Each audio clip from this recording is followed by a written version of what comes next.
हैं news reporter network. आप देख रहे हैं न्यूज रिपोर्टर लाइव, सोच आपकी, आवाज हमारी। नमस्कार, आप देख रहे हैं न्यूज रिपोर्टर नेटवर्क और मैं हूं आपके साथ वंदना सती। आइए शुरू करते हैं खबरों का सिलसिला, लेकिन सबसे पहले नजर डालते हैं सुर्खियों पर। मुस्लिम संगठनों ने रद्द की बुलाई गई महापंचायत, सीएम धामी से मुलाकात के बाद लिया फैसला। केदारनाथ आपदा के 10 साल हुए पूरे, सीएम धामी पहुंचे केदारधाम, मृतकों को दी श्रद्धांजलि। स्वामी रामदेव ने कहा पतंजलि का टर्नओवर लगभग 45,000 करोड़ पार। राज्य के डीजीपी अशोक कुमार ने कांवड़ यात्रा को लेकर की बैठक का मकसद यात्रा के दौरान आपसी समन्वय को स्थापित करना। आइए अब शुरू करते हैं खबरों का सिलसिला।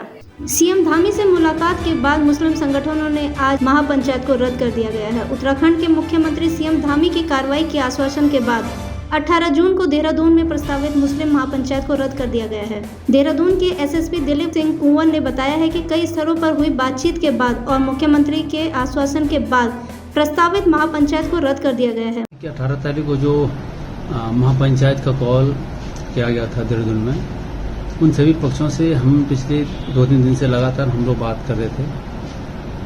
कल रात को 11 बजे से लेकर 2 बजे तक हमने पुनः, मैं और मेरे प्रतिनिधि और आपके मौजूद लोग यहाँ पर आए थे, 2 बजे तक हमने वार्ता की। एक सैद्धांतिक समिति बनी और आज दिन में सुबह लगभग 12 साढ़े 12 बजे डीजीपी साहब से मौजूद लोगों की जो है फिर पुनः एक मीटिंग हुई थी।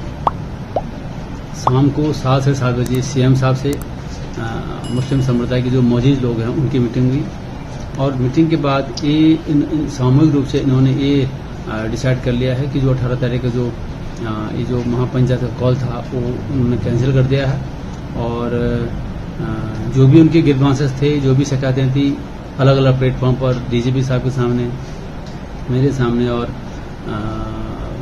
सीएम साहब के सामने उन्होंने रखी बात को और सभी अधिकारियों ने, सभी सीएम साहब ने बहुत गंभीरता से इनकी बात को सुना और उचित जो भी इनकी बातें उन्होंने कही उस पर बहुत गंभीरतापूर्वक उन्होंने उसको कार्रवाई करने के लिए आश्वासन दिया है।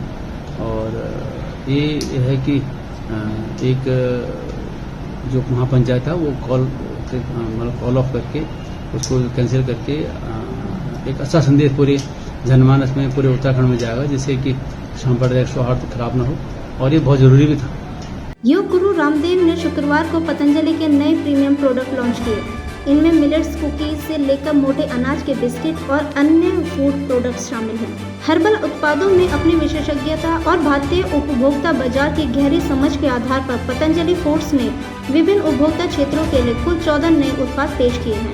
इस अवसर पर स्वामी रामदेव ने कहा है, हमने कहा था कि हम यूनिलीवर लिमिटेड को पीछे छोड़ देंगे, तब किसी ने विश्वास नहीं किया और अब तो हमने बाकी विदेशी कंपनियों को शीर्षासन तक करा दिया है। लगभग 2 दशकों से आप सब साक्षी हैं। 2 दशक पहले जमाना मुझे कम जानता था, 2.5 दशक तो आपको हो गए करीब।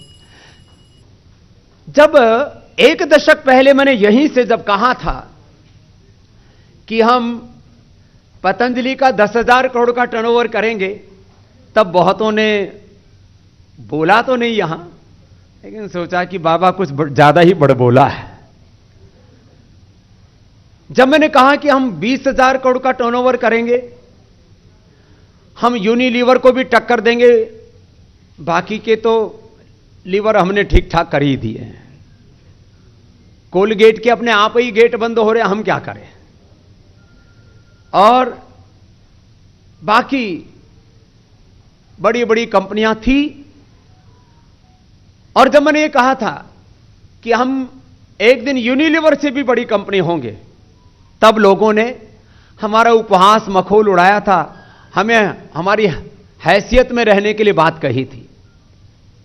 लेकिन आज मुझे कहते हुए फक्र है कि हम पतंजलि का ग्रुप टर्नओवर लगभग 45,000 करोड़ रुपए के आसपास पहुंच चुका है। ये एक सन्यासी ने आर्थिक साम्राज्य नहीं खड़ा किया, अर्थ को परमार्थ के लिए उपयोग करके समृद्धि को सेवा के लिए खड़ा किया जा सकता है। इसका एक विश्व कीर्तिमान पतंजलि ने गढ़ा है। 31,000 करोड़ रुपए से ज्यादा का टर्नओवर, 31,500 समथिंग है। गुजरात को पूरी रात झकझोरने वाले बिपरजॉय चक्रवात की तीव्रता धीरे धीरे कम हुई है। आज दोपहर 12 बजे के करीब बिपरजॉय भुज से 40 किलोमीटर उत्तर में था। गुजरात में मौसम विभाग की वैज्ञानिक मनोरमा महंती ने बताया है कि सुबह की तुलना में दोपहर बाद चक्रवात की तीव्रता काफी कम हुई है। द्वारका, जामनगर, मोरबी में भारी से अति भारी बारिश होने की संभावना है। पोरबंदर, राजकोट सहित कई जिलों में भारी बारिश हो सकती है। पूरे गुजरात में बारिश होने की संभावना है। 17 जून को कच्छ, पाटन, महसाना, बनासकांठा में अति भारी बारिश हो सकती है। अभी जो साइक्लोन बिपरजॉय अभी जो सुबह था वेरी सीवियर साइक्लोनिक स्टॉर्म, अभी साइक्लोनिक स्टॉर्म में परिवर्तन हुआ है, उसका इंटेंसिटी कम हुआ है और शाम तक डीप डिप्रेशन होने का संभावना है। शाम तक फर्दर इंटेंसिटी उसका घटने का संभावना है, लेकिन उसका जो पाथ है नॉर्थ ईस्टवर्ड मूवमेंट है, अभी भी कच्छ का ऊपर है और आगे जाके डिप्रेशन होते होते Kutch adjoining north Gujarat region लगभग होने का संभावना है। उसके कारण से बारिश रहेगा।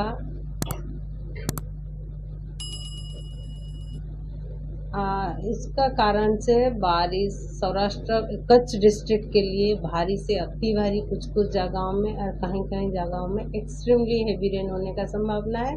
उसका साथ साथ बनासकांठा, पाटन में भी एक्सट्रीमली हेवी रेन होने का संभावना है। उसका साथ साथ देवभूमि, द्वारका, जामनगर, मोरबी में भारी से अति भारी बारिश हो सकता है एंड उसका नेबरिंग डिस्ट्रिक्ट जैसे पोरबंदर, राजकोट, सुरेंद्रनगर, इवन अहमदाबाद, गांधीनगर, महसाना, साबरकांठा में भी आइसोलेटेड केसेस में भारी बारिश होने का संभावना है। कुल मिला के एंटायर गुजरात स्टेट में बारिश मिलने का संभावना है आज। और कल के लिए देखा जाए तो 17 के लिए, कल के लिए 17 तारीख के लिए भारी से अति भारी बारिश रहेगा कच्छ में, पाटन में और महसाना में, बनासकांठा में एक्सट्रीमली हेवी रेन होने का संभावना है और कुछ जिलों में आइसोलेटेड प्लेसेस में भारी बारिश हो सकता है। अभी जो दिया है सी, जो हमारा अरबियन सी मोस्टली बहुत डिस्टर्ब रहेगा, विंड स्पीड ज़्यादा रहेगा। अभी पोर्ट वार्निंग भी जारी की गई है और फिशरमैन वार्निंग भी दिया गया है। स्मार्ट सिटी लिमिटेड के अंतर्गत सिटीज परियोजना चाइल्ड फ्रेंडली सिटी के तहत तिलक रोड पर फुटपाथ निर्माण का कार्य किया जा रहा है। स्वच्छता सप्ताह की पहल के तहत नगर निगम देहरादून द्वारा आज प्रयास जागरूकता मंच द्वारा गुरु रविदास मंदिर देहरादून के समीप स्वच्छता जागरूकता के लिए नुक्कड़ नाटक का प्रदर्शन किया गया। इस संगठित नाटक को देखने के लिए कई लोग उपस्थित रहे। अन्य कई स्थानों में भी देहरादून में इस तरीके के कार्यक्रम आयोजित किए गए। स्वच्छता सप्ताह में ये हमें आदेश है कि हम हर शहर में एक स्वच्छता सप्ताह मनाएंगे जहाँ पे हम अपने लोगों को जागरूक करेंगे कि वो सूखा अलग और गीला अलग करें कूड़ा, और आपके जो भी शहर है और आपके जो पड़ोस, आपके दोस्त हैं, उनको भी ये जागरूकता करें कि हम अपने कूड़े का निस्तारण खुद करें। मुख्यमंत्री पुष्कर सिंह धामी केदारनाथ आपदा के 10 साल पूरे होने पर शुक्रवार को केदारनाथ धाम पहुंचे। मुख्यमंत्री धामी ने सुबह केदार धाम पहुंचकर बाबा केदार के दर्शन के बाद पूजा अर्चना की, साथ ही आपदा के शिकार लोगों को श्रद्धांजलि अर्पित की। इस दौरान मुख्यमंत्री धामी ने धाम में चल रहे पुनर्निर्माण कार्यों का स्थलीय निरीक्षण भी किया और संबंधित अधिकारियों को निर्माण कार्यों में तेजी लाने के निर्देश भी दिए। देखिए, एक तो सबसे पहले मैं आज के दिन, आज से 10 साल पहले यहाँ पर भयंकर त्रासदी जो बाबा केदार में आई थी, उस त्रासदी में हजारों लोग हताहत हुए थे, दिवंगत हुए थे, हमारे बीच नहीं रहे। मैं उन सभी को श्रद्धांजलि अर्पित करता हूं और भगवान उनको अपने श्री चरणों में स्थान दे, उनके पारिवारिक जनों को हर प्रकार से उनको एक शक्ति दे कि वो अपने जीवन में अपने उसमें आगे बढ़ें। और साथ ही साथ मैं आदरणीय प्रधानमंत्री मोदी जी का भी धन्यवाद करना चाहता हूं कि उन्होंने इस पूरे परिसर को एक नया स्वरूप देने का काम किया है, भव्य केदार और दिव्य केदार बनाया है। जो यहाँ पर काम करना एक कठिन चुनौती हुआ करता था, उसको एक मास्टर प्लान बनाकर बाबा केदार का भव्य निर्माण और दिव्य निर्माण यहाँ पर हुआ है। आप देख रहे होंगे यहाँ पर ईशानेश्वर मंदिर बना है, पीछे हमारे यहाँ पर शंकराचार्य जी की समाधि लग गई है, आस्था पथ बन गया है, सरस्वती घाट बन गए हैं, यहाँ पर जो मंदाकिनी नदी है उसके चारों तरफ जो है प्रोटेक्शन का वर्क हो गया है, आस्था पथ बना दिया गया है, तीर्थ पुरोहितों के आवास बन रहे हैं, यहाँ पर चिकित्सकों के आवास बन रहे हैं, अनेकों जगह पर यहाँ पर वाटर एटीएम लगा दिए गए हैं और ध्यान गुफाएं यहाँ पर बनाए जाने की प्रक्रिया चल रही है। 2023 के दिसंबर माह तक हमने ये संकल्प लिया है माननीय प्रधानमंत्री मोदी जी के निर्देशन में कि हम इस काम को पूरा कर लेंगे और ये एक पूरा काम होते ही एक भव्य निर्माण और दिव्य निर्माण यहाँ पर जब पूरा हो जाएगा तो इस स्वरूप का और ही नज़ारा होगा और भगवान बाबा केदार की कृपा से यहाँ पर एक नया नज़ारा और आने वाले समय में जो आज आस्था के इस केंद्र पर जहाँ पर एक दिन के लिए 30,000 40,000 लोगों की एक रजिस्ट्रेशन की लंबी श्रृंखला है दर्शन करने वालों के लिए, जो एक यहाँ पर बड़ी चुनौती भी है, लेकिन मैं प्रधानमंत्री जी का अभिनंदन करना चाहता हूँ कि उन्होंने जो इस स्थान के लिए रोपवे का जो शिलान्यास पिछले वर्ष उन्होंने कर दिया था, रोपवे का काम जैसे ही यहाँ पर पूरा हो जाएगा तो इस यहाँ पर यात्रा करने वालों की संख्या भी और लोगों की सुविधा भी दोनों ही बढ़ जाएंगी। एक अद्भुत कार्य होगा। कैबिनेट मंत्री गणेश जोशी ने हाथीबड़कला स्थित कैंप कार्यालय में मसूरी विधानसभा क्षेत्र से संबंधित विद्युत और पेयजल विभाग के अधिकारियों के साथ संयुक्त बैठक कर अधिकारियों को आवश्यक दिशा निर्देश दिए। आपको बता दें कि समीक्षा बैठक के दौरान मंत्री ने मसूरी विधानसभा क्षेत्र में विद्युत विभाग द्वारा किए जा रहे कार्यों की जानकारी भी ली। मंत्री ने बिजली की समस्याओं को लेकर अधिकारियों को प्राथमिकता के आधार पर शीघ्र समाधान के निर्देश दिए। मंत्री ने कहा है कि टपकेश्वर में केबलिंग का कार्य शीघ्र प्रारंभ किया जाए। बैठक में अधिकारियों को ये तक कहा गया कि जनहित के कार्यों में लापरवाही बिल्कुल न की जाए, बल्कि उन्हें प्राथमिकता के तौर पर जल्दी समाधान किया जाए। 4 जुलाई से कांवड़ यात्रा की शुरुआत होनी है, जिसे लेकर तैयारियां जोरों शोरों से चल रही हैं। आपको बता दें कि राज्य के डीजीपी अशोक कुमार ने कांवड़ यात्रा को लेकर आज दिन में बैठक की, जिसमें उत्तर प्रदेश, दिल्ली, हरियाणा, हिमाचल प्रदेश, राजस्थान, चंडीगढ़, रेलवे सुरक्षा बल और अर्धसैनिक बलों के प्रतिनिधि मौजूद थे। इस बैठक का मकसद यात्रा के दौरान आपसी समन्वय को स्थापित करना रहा, जिससे कि यात्रा को अच्छे से और शांतिपूर्ण तरीके से संपन्न किया जा सके। कांग्रेस के वरिष्ठ नेताओं समेत सैकड़ों कांग्रेसियों ने थामा भाजपा का दामन। जी हां, आपको बता दें आज देहरादून भाजपा कार्यालय में भाजपा प्रदेश अध्यक्ष और सांसद रमेश पोखरियाल निशंक ने कांग्रेस के वरिष्ठ नेताओं समेत सैकड़ों कांग्रेसी कार्यकर्ताओं को भाजपा की सदस्यता ग्रहण करवाई। मोहन लाल शर्मा, पूर्व राज्यपाल ऋषिराज बलियाना, पूर्व प्रदेश महामंत्री वीरेंद्र चौधरी, चेयरमैन सहकारी समिति ने बीजेपी का दामन थामा है। आपको बता दें भाजपा प्रदेश अध्यक्ष ने कहा है कि भाजपा ने कई शिक्षाविद, अधिवक्ता, पूर्व शिक्षक, उद्योगपतियों को भाजपा में शामिल किया है। महेंद्र भट्ट ने कहा है कि जल्द कुछ और भी भाजपा में शामिल होंगे और पीएम मोदी एक बार फिर से देश के प्रधानमंत्री बनेंगे। आज हमारे सदस्यता अभियान का हमने चौथा चरण प्रारंभ किया है।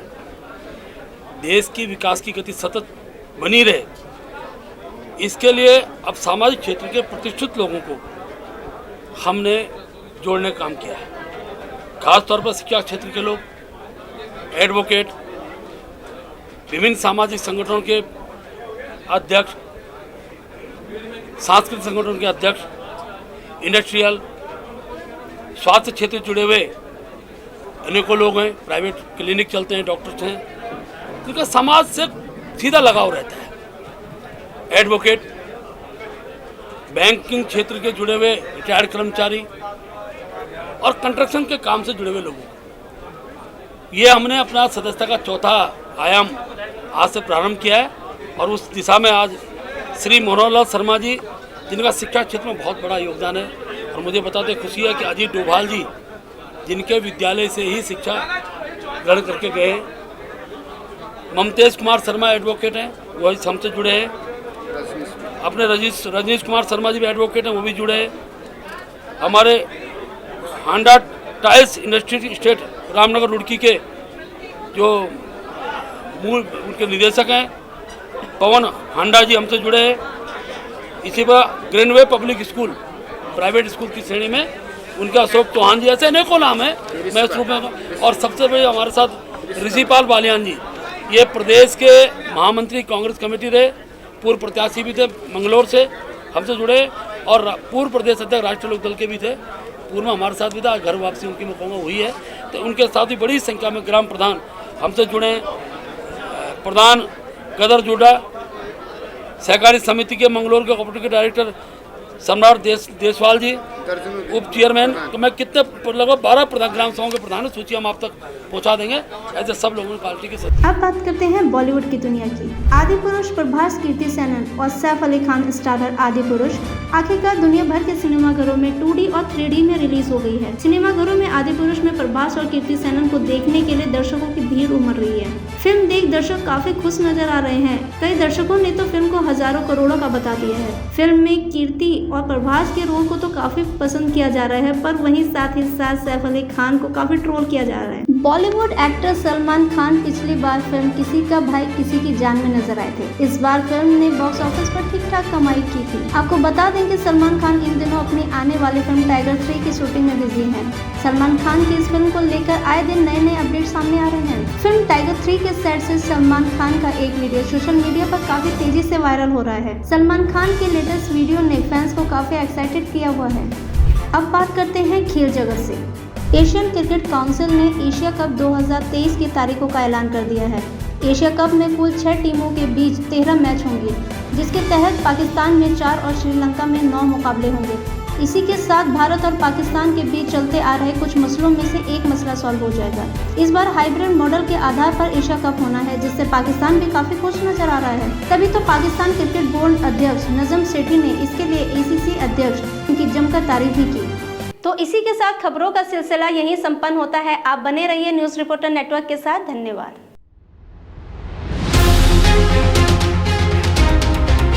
ये है न्यूज रिपोर्टर नेटवर्क। आप देख रहे हैं न्यूज रिपोर्टर लाइव। सोच आपकी, आवाज हमारी।